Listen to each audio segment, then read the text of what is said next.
Hey guys, it's Casey and welcome back to my channel.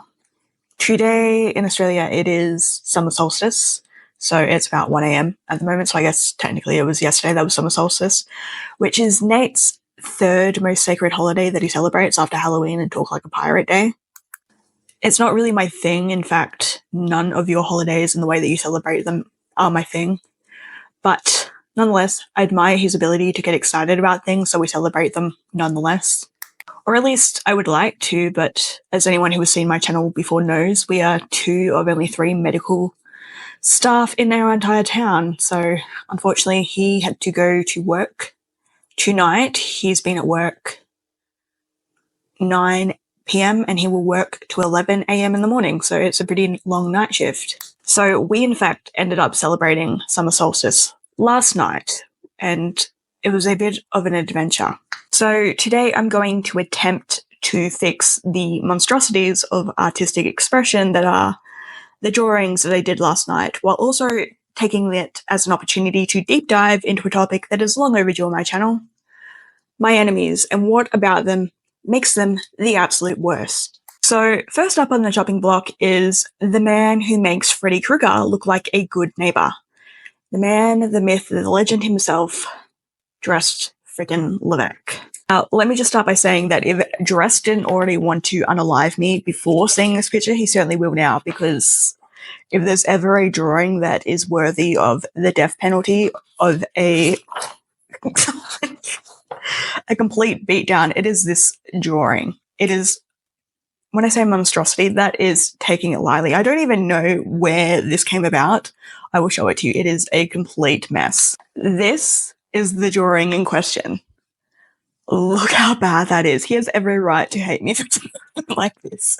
Like, he looks like the love child of Peeves the Poltergeist from Harry Potter and Hanson the butler from Scary Movie 2. Like, look at his little hand. He looks like he's about to give me my germs in my next party. Why does it look like he's had a stroke with one big eye and one little squinty eye that are lopsided and a lopsided mouth? I don't know what was the creative choice behind giving him a pimple patch on his nose. I don't know. This is the singular worst drawing I've ever done. Actually, I'm lying. The next drawing is the singular worst drawing that I've ever done, solely because this one actually has some aspect of technique in it, but it's still pretty bad, and I don't know how I'm going to go about fixing it, but we're going to give it a shot. If you've ever watched one of my videos before, Dressed needs absolutely no introduction. If you looked up red flag in the dictionary, you'd probably find a picture of him, complete with his signature soulless stare and unnerving smile, which I did try my damnedest to capture in the drawing, but I don't think I achieved it. I just kind of made him look. Well, you know what? I'm looking at the picture right now, and he's quite scary in it, so maybe I did do a very good job of capturing his essence. But nonetheless, Dressed isn't the guy that your mum warned you about. He's the guy every horror movie in existence warns you about. The kind of person who would step on a puppy just to prove a point. And trust me, Dressed always has a point to prove. Imagine if Aileen Wuornos and Ted Bundy had a baby and then proceeded to raise it on a diet of rage and bad intentions, then slapped it in a charcoal suit. Do that and you pretty much have Dressed Levesque down pat. Dressed and I go way back. He is almost a year older to me, and I mean almost to the day a year older than me, but he's always seemed decades older. Dressed is from the same ethnic group as my best friend, and for a while we lived in the same village back when we were very young adults. And Dressed was always that guy who everyone whispered it about, but no one ever confronted. The rumors about him ranged from he tortures animals to he burnt down his house for fun. I'd like to tell you that they were all exaggerations, but considering Dressed was a grinning maniac even back then. And like I said in a previous video, I once saw him step on a chicken's neck and throw his head back and laugh like a villain, so I'd be willing to bet pretty much everything that the truth is even worse than that. And just fast forward to today, and Dressed has gone full unapologetic psycho. He showed up here in the town that we lived in, like, about a year after I did, acting like he had everything under control, and for a while there I thought that he did. Dressed didn't just waltz his way back into my life uninvited. He wormed his way in, slowly like mold growing across bread. At first, he was just a face in the crowd, someone I vaguely remembered, because at this point, years had passed since I had last saw him, and I presumed that he was deceased, and I had every reason to presume that, considering our background and circumstances that we are in. But when he started showing up more and more, it became clear that he wasn't here by accident, which, of course, I should have known because Dress Levesque doesn't do accidents. Every move he ever makes in life is calculated to the utmost degree. From the way he picks his words and the way he picks his victims. Like, even when he teamed up with Dr. McGrath, which we will get to in a second, I realized just how deep this guy's web of manipulation went. And when he started targeting me and my friends, it wasn't just business, it was personal. That's the absolute heart of the issue here. With Dressed, it really is personal. The next few people that I'm going to show you the drawings of, they don't have any issues with me as a person. I am very inconsequential to their plans. Like, if it wasn't me, it would be someone else standing in their way. They just think that what's inside my head or inside the clinic is going to help them, and they hate me because I'm standing in their way. But with Dressed, it really is about him and me and our history together. He absolutely hates me, like, despises me, and his hate isn't unwarranted, or maybe it is. Who can really say? That's why Dress Levesque isn't just one of my enemies, he's the enemy. Dress is the one who actively haunts my nightmares and makes me triple check my doors before going to sleep at night. He's smart, he's ruthless, and he's got a talent for turning people into his puppets. But here's the flip side of that.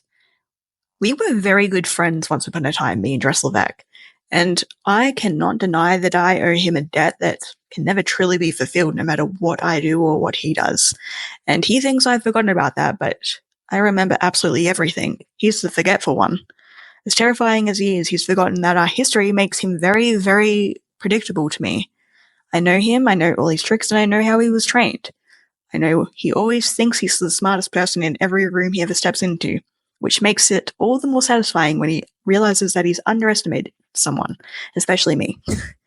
But most importantly, I know that no matter how much he threatens me, how much he beats me up and breaks my bones, Dress Levesque is never going to kill me. In fact, I suspect that if I ever found myself in a situation, a real life and death situation, that Dress would be my get out of jail free card. He would be my phone a friend if I was the weakest link. He hates me, but he'll follow me no matter where I go or what I do or what we go through, because at the end of the day, his hatred of me is really all he has left in life. So my way is his way. Okay, well, I don't think that is any better than it was already. Like, the shading on it's pretty good, but I don't know what I was thinking drawing it, so I don't know how to fix it. I don't know how to make his eyes look any wider or any better. And then again, as Dress Levesque, he's a legitimate psychopath, so maybe I shouldn't be trying to make him look good.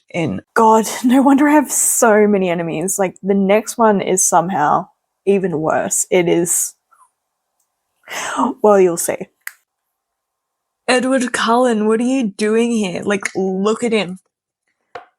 He looks like he is about to take Rachel Amber for a private photography lesson. This is Dr. McGrath.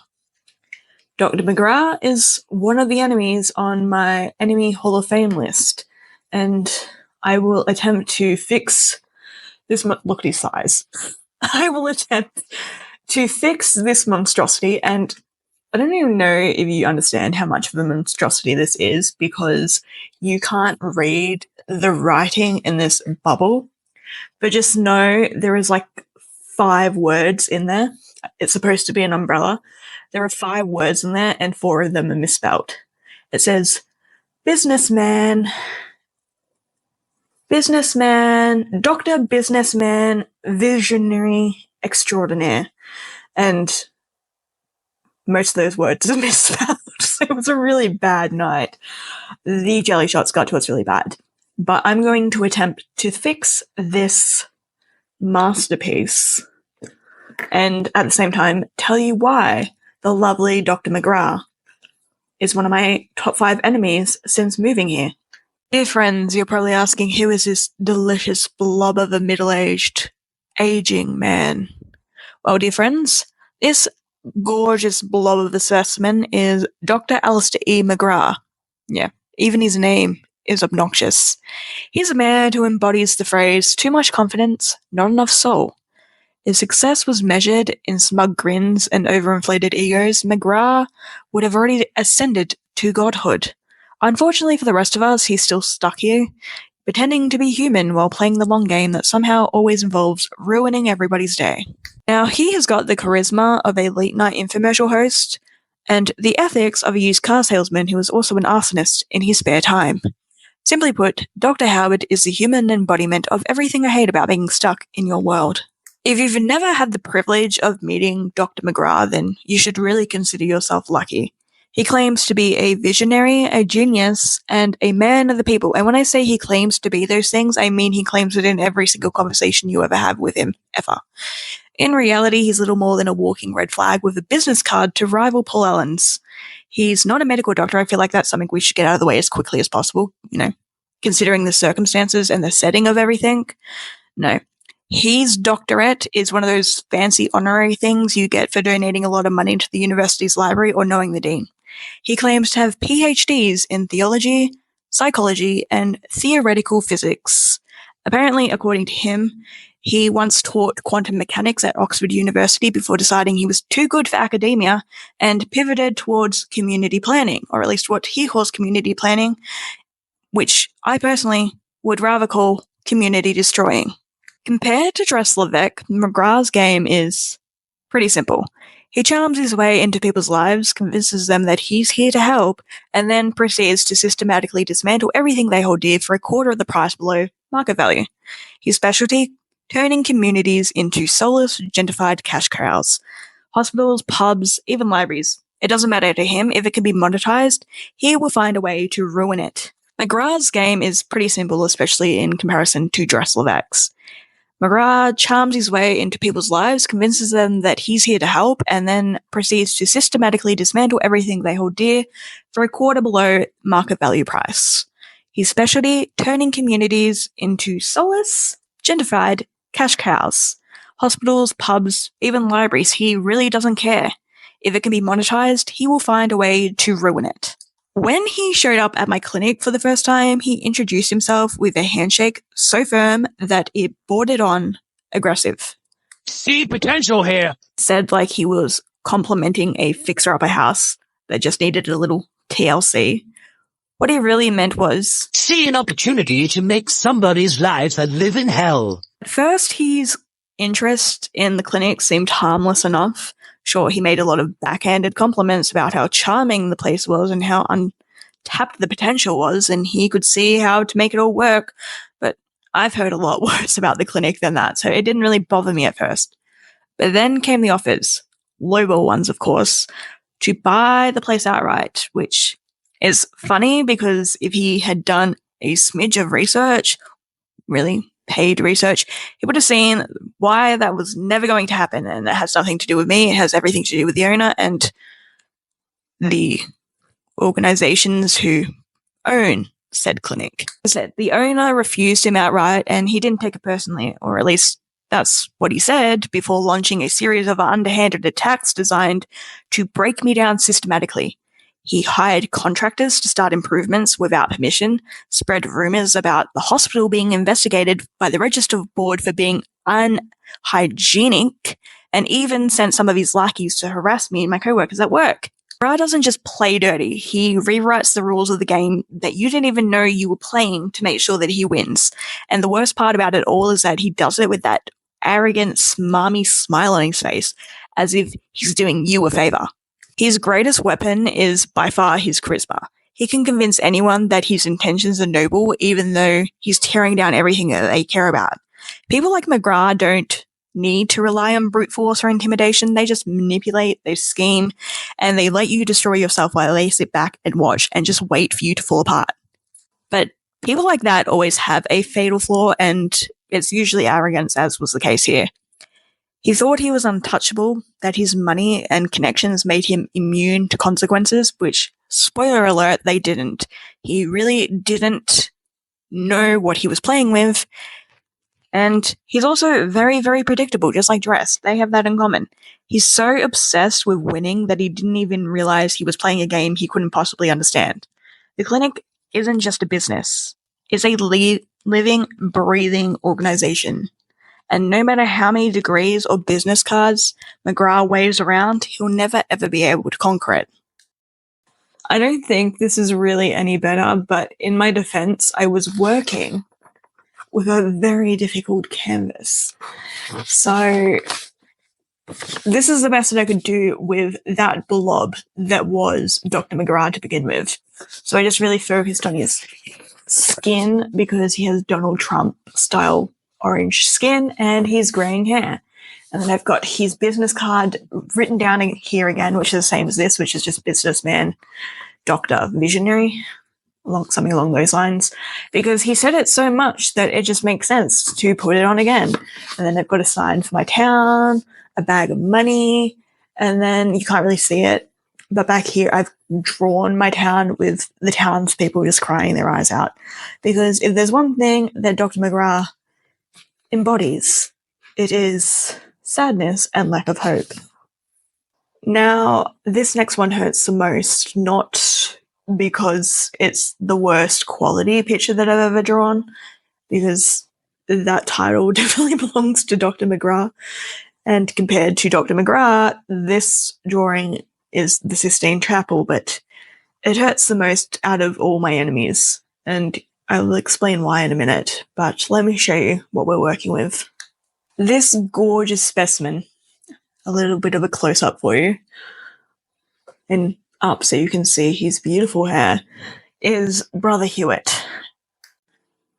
Brother Hewitt. Like I said, he's the one who hurts the most out of all my enemies. More than Dressed, because, well, Dressed has a good reason, supposedly. I don't deny that, but Brother Hewitt was just a using asshole, so let's crack into it. So, we called Brother Hewitt because he used to be a brother in the Catholic Church.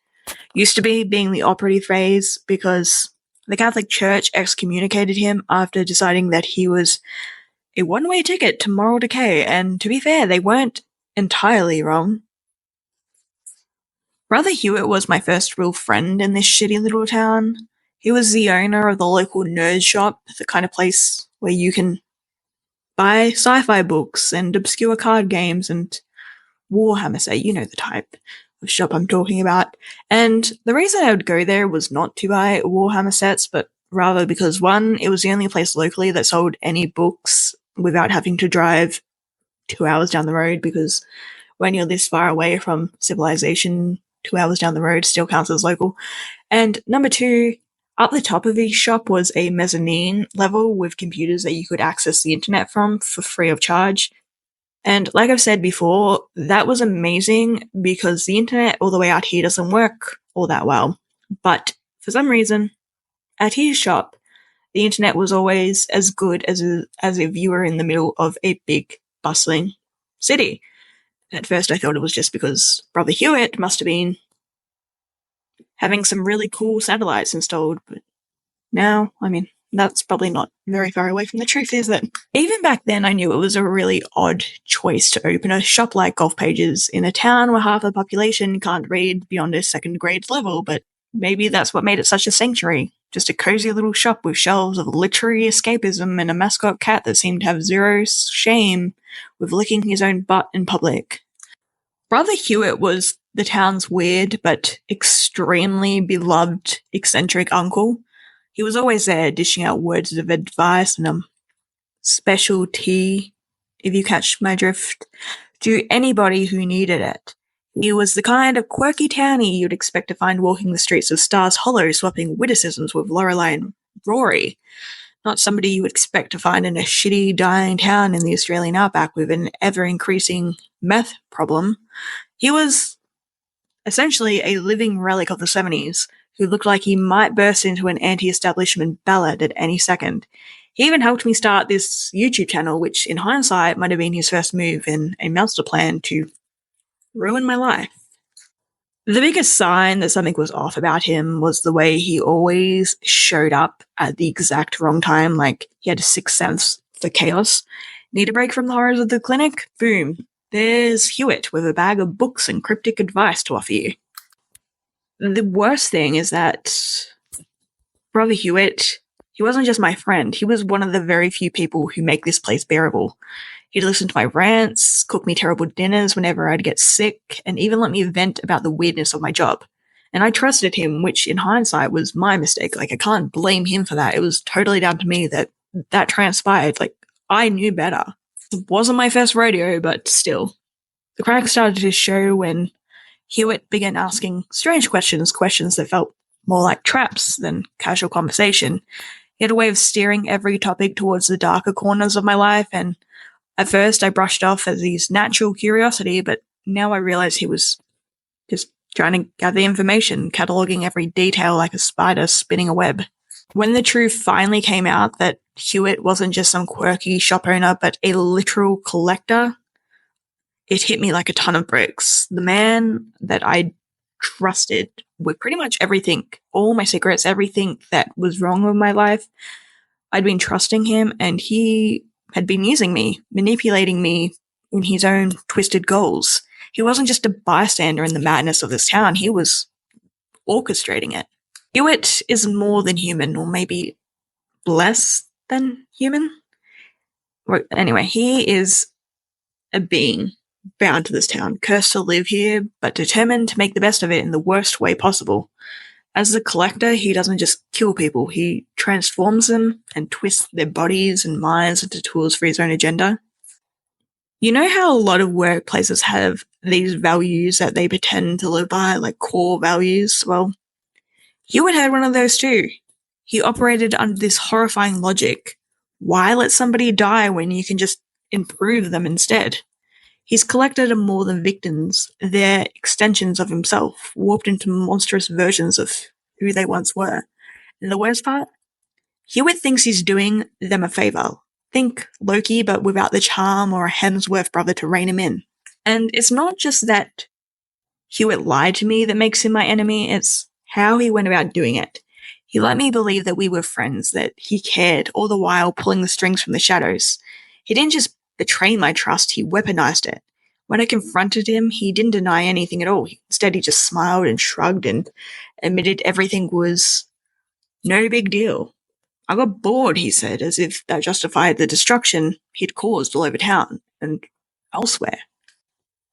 He's proof that sometimes the people closest to you are the ones you should fear the most. He thought he was unstoppable, that his powers made him invincible, but he forgot one thing.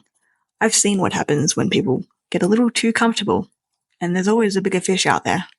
He's not the worst drawing that I've ever done in my life, but he's also not anywhere near the best. But I feel like he really captures the essence of a priest turned bookstore owner turned, well, I guess not turned, but revealed as a god. So that is my good old friend, Brother Hewitt. May he rot in pieces. So it is now 6 a.m. in the morning. It is light outside because in this part of the world, this time of the year, it gets light pretty much at a drop of a hat. And my hair is greasy and my mind is a mess.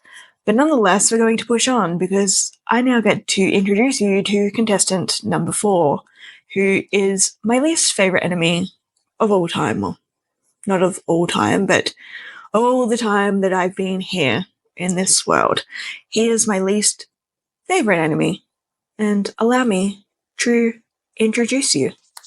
This is my self-proclaimed biggest fan, my one true stalker, and my least favorite person in this entire time period. Ladies and gentlemen, boys and girls, theys and thems, this is Ronald. And yes, his drawing is of a much higher quality than anyone else's, but that's just because Ronald is very easy to draw. I know that I often refer to Dress Levesque as my stalker, but that's not exactly true. Dressed is just dressed. If I have a stalker at all, it's Ronald, or as he likes to refer to himself as, my biggest fan. He's followed my every single move since I arrived here, and it started pretty innocently with just some emails and letters telling him telling me that he likes my work and he appreciates what I do, which was nice at the time, but then it morphed into gifts along the way. He's gifted me things like a phone, a laptop, camera gear, a boring company flamethrower, and earlier this year he actually gifted the clinic, but me specifically, I guess, a Starlink dish with 12 months of prepaid credit. I think he just really likes Elon Musk. Like, I think he must admire him because he keeps giving me Elon Musk products, even though I personally am not a fan. Sorry, Ronald. Anyway, then the phone call started, and this all happened within months of me working here, but I only met Ronald in the flesh. I don't know if that's the right word, but I only met him face to face earlier this year. Ronald is easily one of the most dangerous beings I've ever encountered. Not because he's violent, because he's not, at least not directly. I don't think he actually has the capabilities to be directly violent. But Ronald is dangerous because he knows exactly how to manipulate not just you, but quite literally anybody. He knows how to twist their thoughts and actions until you're dancing to his tune without even realizing it. He's the ultimate chess master, always 3 moves ahead at all times. And to him, the rest of us are just his pawns. If that sounds dramatic, that's only because Ronald is dramatic. I mean, Ronald isn't even his name. It's just an anagram for it. It's all very Voldemort. The very first time I ever met Ronald, he didn't simply stroll into my life. He kicked the door down. Metaphorically speaking, because he can't kick, I don't think. Maybe he can. I don't know. But I don't believe that he could physically kick a door down. Anyway, his entourage of black suits just cleared the way, sweeping the clinic for bugs and cameras like it was some kind of espionage thriller. Again, dramatic. Only when everything was declared clean did the real show begin. Even then, Ronald didn't just simply walk into the clinic of his own volition, no. He arrived in a way that absolutely screamed theatre. First came his imposing top dog minions, Mr. Mustache and Mr. Big, dressed to the nines and oozing intimidation. Then came a trembling, sad-looking man, clutching a ventriloquist dummy that was locked to his wrist with a handcuff, a metal handcuff like the ones that the police use. At first I thought it was some kind of like really bad joke, a bizarre sort of power move, but then Roger spoke to me. If you haven't put 2 and 2 together yet, Ronald isn't exactly human, and by not exactly, I mean not at all. He's not even remotely human. He's not even alive in the way that we understand living. He's something else entirely, a completely different entity from the same place that I'm from. Except, unlike me, he is directly tied to the cosmic energy beneath the clinic. That energy is his lifeline in this place, his cage, and the source of his power here. He's trapped and unable to leave the town because the further away he gets, the weaker he becomes. Which I think is why he gets angry. Well, I sound really indecisive about Roger, but he doesn't talk normally. He just commands people around. His voice is sharp and full of venom, and he's got like a really posh English accent, which is very, very strange because I'm 99.99999% sure that he's never been to England, let alone to London. And it just cuts through his voice. It cuts through the room as if he's made it clear I am the only one that he wants to speak to at any given point in time. Everyone else, we're back to the day that I met him, but everyone else just cleared out, leaving me alone with the man and the dummy that had somehow become the center of attention. But thankfully, it didn't take Ronald very long to show his hand. Like I said, he doesn't work in violence or threats because he doesn't have to. Though his minions handle that part of his operation well enough, his weapon of choice is information and his currency is favors. Those who take his deal become his pawns, bound to obey him no matter the cost. And that is the really big, huge, scary problem when it comes to Ronald. Because, well, pretty much everybody in town owes Ronald a favor in one form or another. The police, the nursery nurses, the local representatives, hell, even the local librarian owes Ronald a favor. It's an unspoken secret around town. If you ever mention the name Ronald in the local pub without adding the Weasley surname to the end of it, you can practically hear a record screeching to a stop. Who knows why? I certainly don't. Like I always say, this is a shitty town, and shitty towns make desperate people, and desperation makes you do stupid things like make a deal with the literal devil. Well, maybe not the literal devil, but the wooden devil, because Ronald's influence spreads like a virus through our town. Everyone who comes eventually gets caught up in his web. He knows everything about everybody, every weak point to exploit, every fear, every needle of vulnerability. And once you're in his grasp, there's really no escaping because the deals he makes are never that straightforward. He uses them to weave his little, web of secrets, web of influence, web of control to tie you to him in ways that you don't even realize until it's way too late. Every favor you owe, every piece of information he offers, is all part of his game. Like I said, he's always 3 steps ahead, so he knows exactly where he's going at any given time when he offers you these favors. And the more you play, the more you realize you're not the one in control. Like I've said, I've had a lot of enemies in my lifetime. These are just the top 5 that I've had since being here in this place. But even so, looking back on my very extensive history of people who wish me harm, Ronald isn't like anything I've ever encountered. Largely because he doesn't attack head on. He doesn't have to. He's patient and methodical and terrifyingly effective. His power lies in his ability to see you for who you really are, to find your vulnerabilities and exploit them into you're nothing but another puppet in his collection. But for all his intelligence and reach, Ronald is still just an inanimate object. He needs somebody to help him do pretty much everything, and that's his overwhelming weakness. He's not invincible. He's dependent on whoever's hand is up his butt.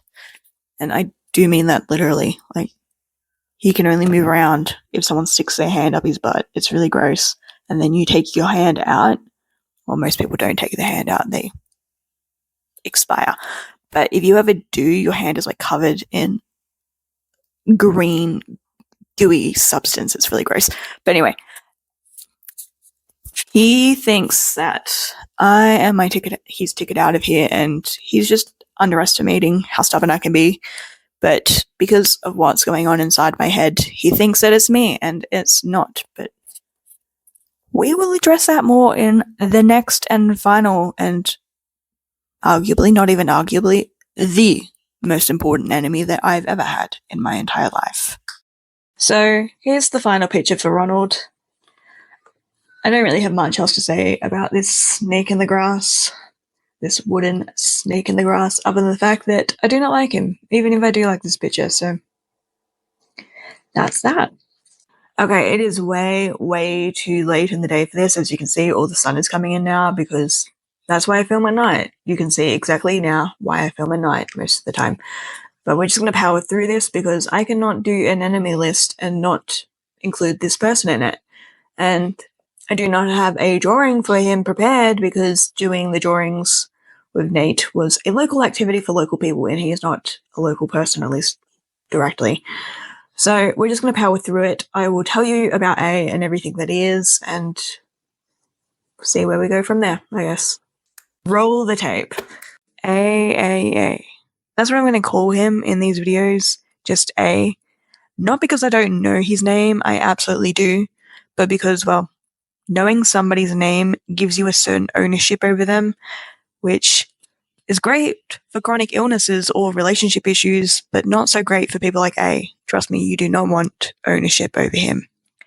And where do I even begin trying to start describing a person like A? What can I even say about him? How can I ever explain the incommunicable? The incommunicable. A isn't my enemy in the traditional sense as Ronald or Dr. McGrath. He doesn't hate me, and I don't hate him. There's no vendetta between us. There's no grand battle of wills, no life or death struggle for something that either one of us wants.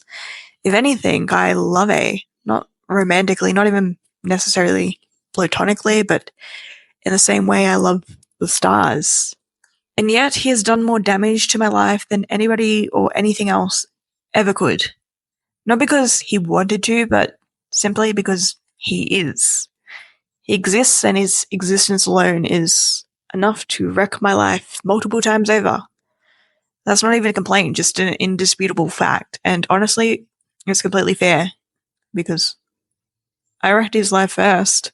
The hardest pill for me, or really I think anyone, to swallow about A is that he isn't simply special. Special is not a strong enough word to describe him. He is the main character of existence itself. You, me, everybody who has ever existed or who will ever exist only do so because of him. The universe bends to him. It bends straight around him. The laws of reality twist to accommodate his every whim. Every cliche about a chosen one or destined hero pales in comparison to who and what A is. And not because he's noble or heroic or even particularly likable, because he's not. A is special simply because that's what the universe decided one day. It woke up and decided he's the one that we're going to make special, and you don't have to like it, but that's what the universe decrees, so there we go. He is the absolute center of everything. When he walks into a room, gravity itself shifts to accommodate him. He doesn't even exist, he just alters existence. When I first met A, he was definitely not the force of nature that he is now. Back then, he still was something close to resembling a human. In fact, I thought he was a human at the time, and so did everyone else. I mean, he still had baby teeth for crying out loud. But even then, there was something about him, something other that everyone could sense. He was quiet and borderline rude and just unsettling in a way that everybody felt, and it set them on edge. And I feel like it's important to make crystal clear here that I did not set out to ruin A's life. Honestly, the thought never even crossed my mind until it was already over and done with, and the damage was irreversible. Me, my best friend, everyone else, we just came barreling into his existence like Miley Cyrus's wrecking ball, destroying everything he knew and setting him on the path to becoming what he is now. And in turn, he did the exact same thing to us. A is both protector and destroyer, savior and curse. He is the immovable object and the unstoppable force, wrapped into one inconceivable entity, because that's what he is. He is an entity. And whether I like it or not, my life, or what's left of my life, has been irrevocably tied to his ever since. No, seriously, like, A literally lives in my head, and I'm not even speaking metaphorically here, like, biologically speaking, he lives in my head. The misfolded proteins he was born with have infected me, spreading like a slow-acting poison that's rewiring my brain on a cellular level, making me part of his story in a way that I never asked to be and never wanted to be. And honestly, I will be nothing but a footnote in that story. It's not even that exciting. It's something that is not beneficial to me or him at all, but it is what it is. That's the reason why the weirdness around here never leaves me, why the government and every private agency under the sun is so interested in me. It's not even about me, and that's what sucks. It's never been about me. It's always been about A. So no, A isn't my enemy in the traditional sense. He's not malicious, he's not evil, and he doesn't speak or harm anyone. But his very existence is just a colossal danger. Being around him is like standing in the eye of a storm. He's a force of nature, and you don't hate a hurricane or an earthquake, they just are what they are. And A is exactly the same. He's dangerous not because of what he does, but because of what he is. When I think about A, I don't feel hatred or anger. What I feel is something harder to pin down. A mix of resentment and frustration and a begrudging sort of respect. Because for all the chaos he's caused, for all the ways he's torn my life to shreds, I know one thing for sure. Without A, my life would have been a lot less lived. And maybe that's the whole point of everything. So this is what I drew for A. Obviously, it is not his physical form. It is not his living body, but it's what I imagine when I imagine what it's like inside of him. All this swirling, hyper-colored, green, techno-colored nonsense. So that's how I decided to draw him, because I figured I coloured everyone else's pictures in and made them better, but I had no picture for him, so I made a picture. And so that is my representation of A. So there you have it, everyone. That is my top 5 latest big bads in my life. They are not the only big bads, and they are not the only bads, full stop, in the last 5 years. But they are the most meaningful ones that have hung around and made my life a living hell. And so I just wanted to address them because I talk about them, drop them in and out of my videos all the time. So if anyone has any questions, I can now refer them to this video. But that is it for me today because it is so bright outside and it is hot. So I want to put on the air conditioner and I can't do that while I'm filming or else you will hear it all and it will be nonsense. So I am going to go now. I hope you guys have a Merry Christmas, which I think is in 2 days. Have a fantastic Christmas and stay safe out there. This is Casey signing off.